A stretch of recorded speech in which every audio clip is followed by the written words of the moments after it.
Good morning. भूगोल विषय अध्याय 3 में हम पढ़ चुके हैं हिमालय अपवातंत्र, हिमालय से निकलने वाली प्रमुख नदियाँ। अब हिमालय अपवातंत्र में अनेक नदी तंत्र हैं, मगर जो नदी तंत्र हैं वो मुख्यतः 3 ही हैं: सिंधु नदी तंत्र, गंगा नदी तंत्र और ब्रह्मपुत्र नदी तंत्र। तो यहाँ पे सबसे पहले पढ़ते हैं सिंधु नदी तंत्र। सिंधु नदी तंत्र जो है यह विश्व के सबसे बड़ी नदी द्रोणी में से एक है। नदी द्रोणी जिसका क्षेत्रफल 11,65,000 वर्ग किलोमीटर है। भारत में इसका क्षेत्रफल 3,21,289 वर्ग किलोमीटर है। इतना क्षेत्रफल तो ये भारत में घिरे हुए हैं। इसकी कुल लंबाई 2,880 किलोमीटर है और भारत में इसकी लंबाई 1,114 किलोमीटर है। यह अकेले सिंधु नदी की लंबाई नहीं है, ये इसकी सहायक जो नदियां हैं उन सबको मिलाकर ये लंबाई बनती है। भारत में यह हिमालय की नदियों में सबसे पश्चिम में है। इसका उद्गम तिब्बत क्षेत्र में कैलाश पर्वत श्रेणी के बोखुरचू के निकट हिमनद, उसका अक्षांशीय एवं देशांतरीय परिचय है ये, से होता है, जो 4,164 मीटर की ऊंचाई पर स्थित है। उस हिमनद की जो बर्फ़ जमी हुई है जहाँ पर, जो उसकी ऊंचाई है वो 4,164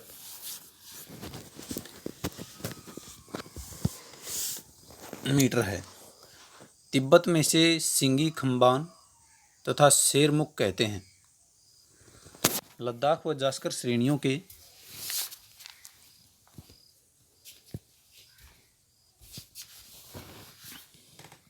बीच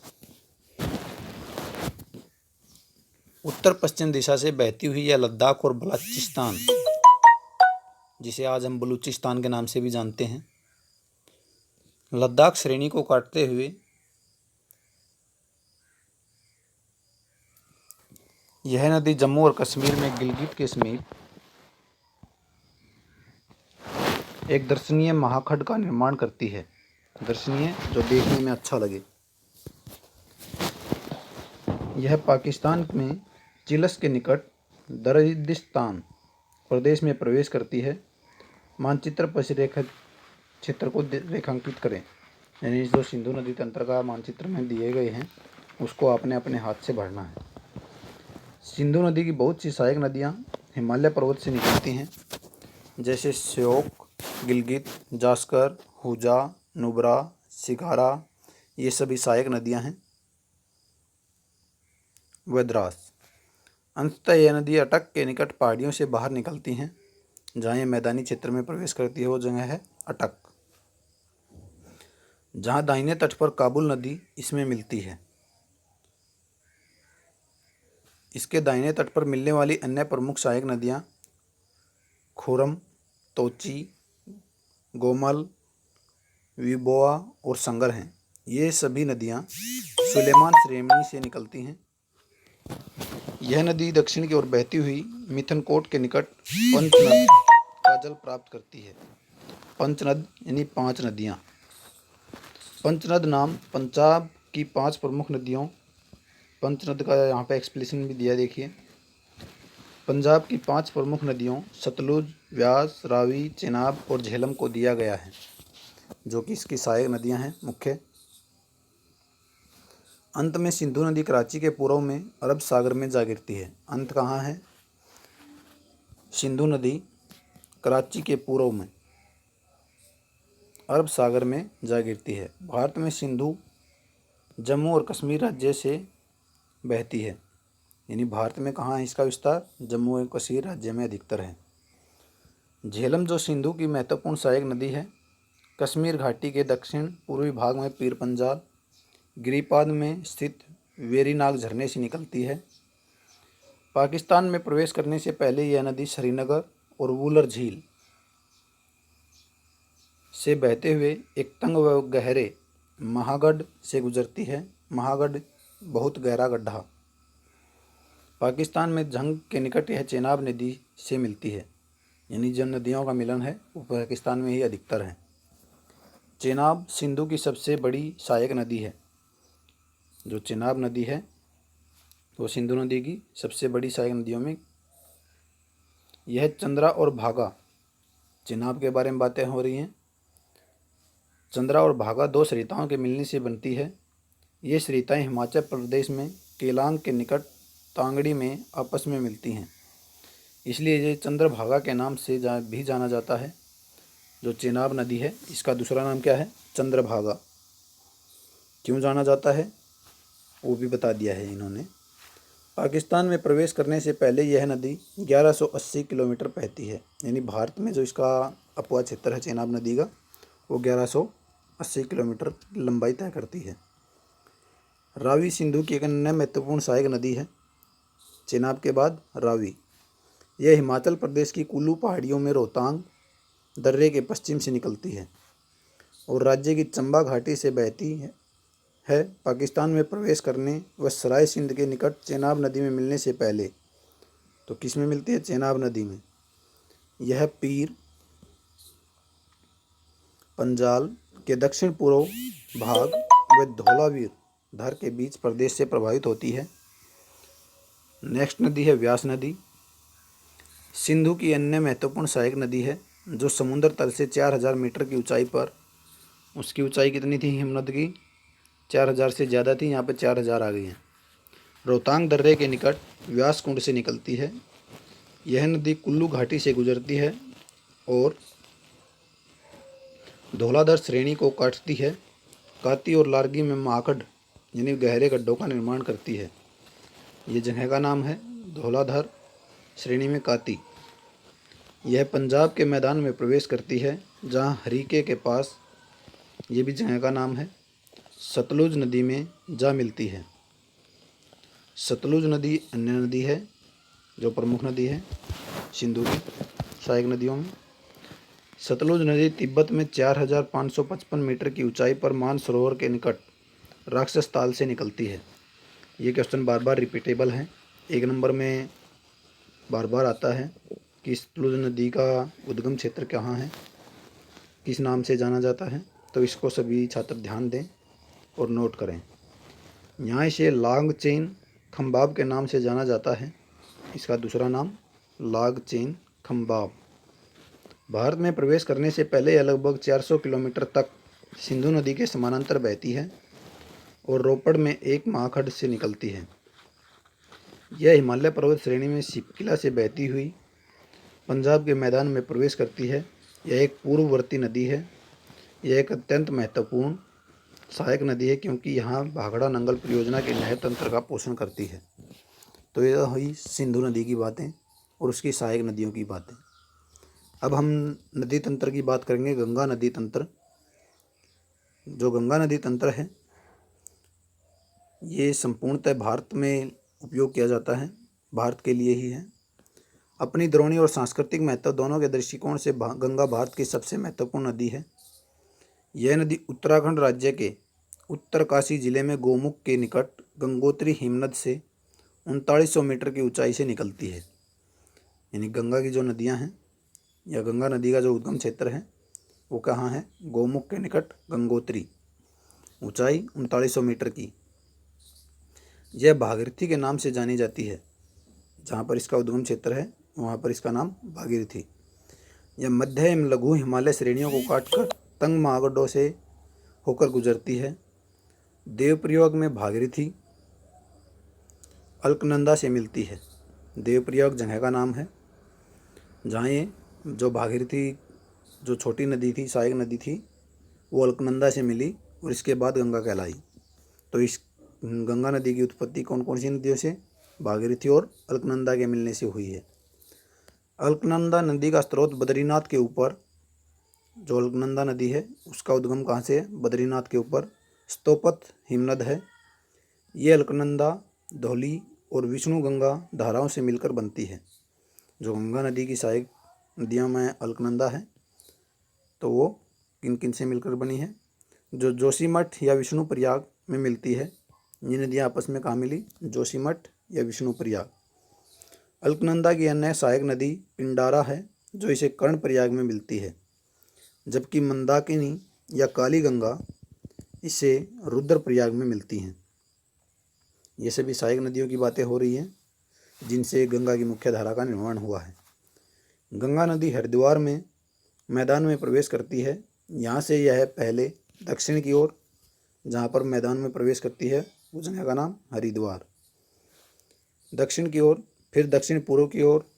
तो यहाँ पर मैदान में प्रवेश करते ही इसका जो दिशा परिवर्तन है वो किस प्रकार है, ये बताया गया है। पूर्व की ओर बहती है, अंत में दक्षिण अभिमुख यानी दक्षिण की ओर होकर दो जल वितरिकाओं भागीरथी और पद्मा में विभाजित हो जाती है। मिलने के बाद फिर से अलग अलग हुई। इस नदी की लंबाई 2525 किलोमीटर है। यह उत्तराखंड में 110 किलोमीटर। कौन सी नदी किस राज्य में कितनी बही, ये विस्तार दिया गया है। उत्तर प्रदेश में 1450 किलोमीटर, बिहार में 445 किलोमीटर और पश्चिमी बंगाल में 520 किलोमीटर मार्ग तय करती है।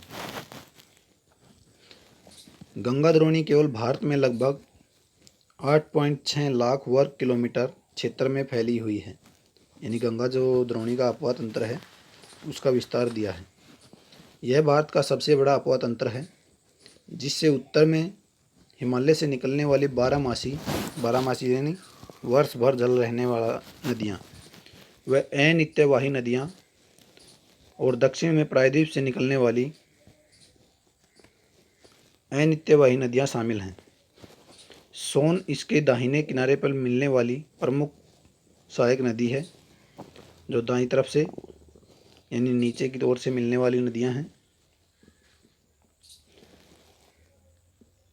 बाएं तट पर मिलने वाली महत्वपूर्ण सहायक नदियाँ रामगंगा, गोमती, घाघरा, गंडक, कोसी व महानंदा है। सागर द्वीप के निकट यह नदी अंततः बंगाल की खाड़ी में जा मिलती है। बंगाल की खाड़ी में कहाँ पे? सागर द्वीप के निकट। तो यहाँ पे ये एक परियोजना है जिसको बॉक्स में दिखाया गया है। नमामि गंगे परियोजना एक एकीकृत संरक्षण मिशन है, जिसे जून 2014 में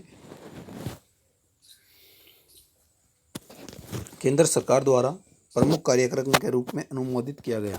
यानी गंगा को बचाने के लिए और उसकी सफाई के लिए एक कार्यक्रम चलाया गया, जिसे नमामि गंगे परियोजना का नाम दिया गया था। इसमें राष्ट्रीय गंगा से संबंधित 2 उद्देश्य हैं: प्रदूषण के प्रभाव को कम करना तथा उसके संरक्षण और कायाकल्प को पूरा करना। यानी बचाने के लिए जो कार्य किए जा रहे हैं उनको पूरा करने के लिए। नमामि गंगे कार्यक्रम के मुख्य स्तंभ हैं सीवेज ट्रीटमेंट व्यवस्था, यानी सीवरेज का जो पानी गंगा नदी में गिरता है उसको उपचारित करके छोड़ा जाए। नदी किनारे का विकास, नदी के किनारे जो वनस्पतियां हैं उनका विकास किया जाए, जिससे नदी साफ रह सके। नदी सतह की सफाई करी जाए, जो उसमें गंद मिल चुका है उसे बाहर निकाला जाए। जैव विविधता को बढ़ाने के प्रयास किए जाएं। वनीकरण, इसके किनारों पर पेड़ पौधे लगाए जाएं।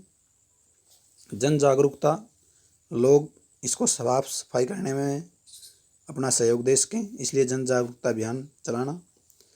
औद्योगिक अपशिष्ट निगरानी, उद्योगों से निकलने वाला अपशिष्ट जो है वो इसमें सीधे रूप से ना मिले, इसके लिए उसको निगरानी करना तथा उसको उपचारित किया जाना चाहिए। गंगा ग्राम, गंगा के आसपास जो ग्राम बसे हुए हैं उनको इसके बारे में सूचित करना तथा इसको सफाई करने में उनका योगदान लेना। अब देखिए, यमुना नदी जो प्रमुख इसकी सहायक नदी है, जिसके किनारे पर दिल्ली भी बसा है, सबसे पश्चिमी और सबसे लंबी सहायक नदी है। गंगा की सबसे लंबी सहायक नदी है और पश्चिम में। इसका स्रोत यमुनोत्री हिमनद है, जो हिमालय में बंदरपूंछ श्रेणी की पश्चिमी ढाल पर 6316 मीटर की ऊंचाई पर स्थित है। तो यमुना नदी का उद्गम केंद्र कहाँ है, कितनी ऊंचाई पर है, तो ये सब यहाँ पर बताया गया है। प्रयाग इलाहाबाद में इसका जो है गंगा के साथ मिलन होता है गंगा में संगम होता है, संगम मिलन नहीं होता है, जहाँ पर दो नदियाँ मिलती हैं उसको संगम कहते हैं।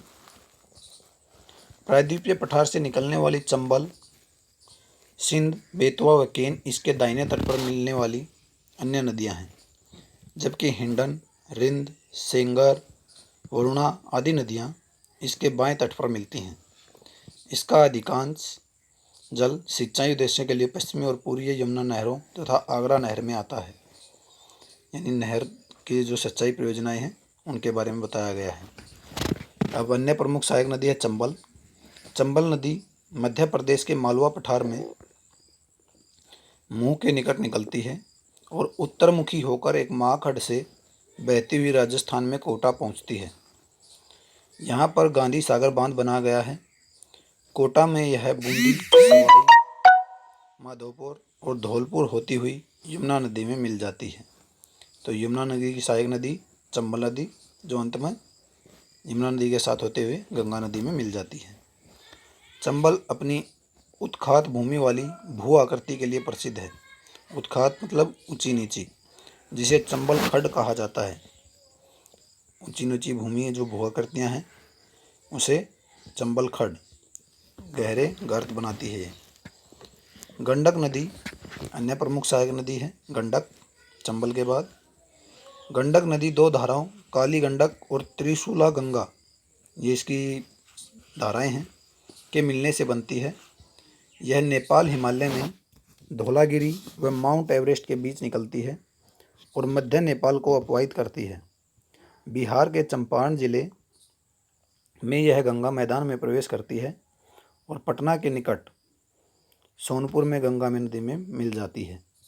तो ये बच्चे याद रखें सभी कि गंगा नदी में कहाँ मिली, सोनपुर में गंगा नदी में जाकर मिल जाती है। घाघरा एक अन्य प्रमुख सहायक नदी है।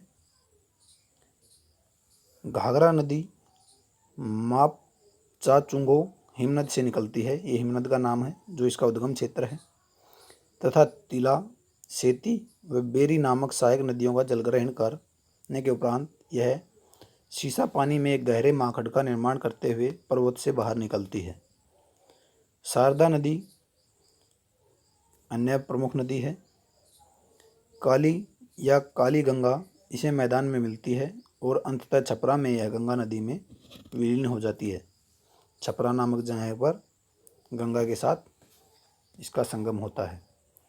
कोसी एक पूर्ववर्ती नदी है जिसका स्रोत तिब्बत में, कोसी जिसे बिहार का शोक भी कहा जाता है, माउंट एवरेस्ट के उत्तर में है।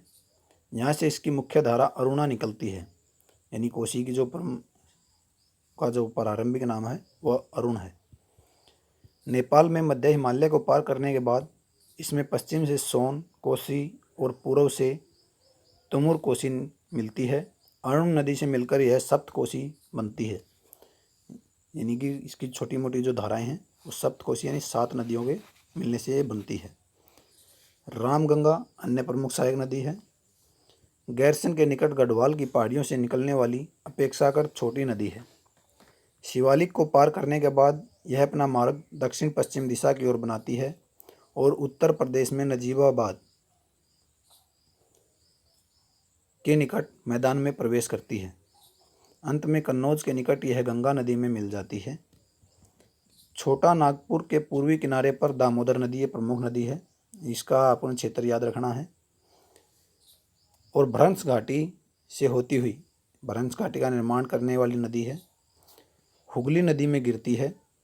दामोदर नदी का जिक्र हो रहा है बार बार, भ्रंश घाटी का निर्माण करती है और हुगली पश्चिमी बंगाल की जो प्रमुख नदी है, गंगा की सहायक नदी, उसमें जाकर मिल जाती है।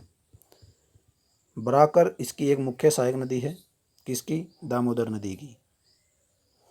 कभी बंगाल का शोक कही जाने वाली इस नदी को दामोदर घाटी कॉर्पोरेशन नामक एक बहुउद्देशीय परियोजना ने वश में कर लिया है। यानी यहाँ पर बहुउद्देशीय परियोजना बना दी, जैसे बांध बनाए जाते हैं। शारदा व सरयू नदी का उद्गम नेपाल अब अन्य प्रमुख नदी है। नेपाल हिमालय में मिलाम हिमनद में है, जहाँ इसे गौरी गंगा के नाम से भी जाना जाता है। शारदा या सरयू नदी का अन्य नाम गौरी गंगा। यह भारत नेपाल सीमा के साथ बहती हुई, जहाँ इसे काली या चाइका कहा जाता है, घाघरा नदी में मिल जाती है। गंगा नदी की एक अन्य महत्वपूर्ण सहायक नदी महानदा है, महानंदा, जो दार्जिलिंग पहाड़ियों से निकलती है। कहाँ से निकली? दार्जिलिंग पहाड़ियों से। यह नदी पश्चिमी बंगाल में गंगा के बाएं तट पर मिलने वाली अंतिम सहायक नदी है। गंगा के दक्षिण तट पर सोन एक बड़ी सहायक नदी है जो अमरकंटक, मध्य प्रदेश की पहाड़ियाँ हैं। पठार के उत्तरी किनारे पर जलप्रपातों की श्रृंखला बनाती हुई यह नदी पटना से पश्चिम में आरा के पास गंगा नदी में विलीन हो जाती है। तो आज हमने पढ़ा सिंधु नदी तंत्र और गंगा नदी तंत्र तथा उनकी सहायक नदियाँ। अगली कक्षा में ब्रह्मपुत्र नदी और प्रायद्वीपीय अपवाह के बारे में जानेंगे। Thank you.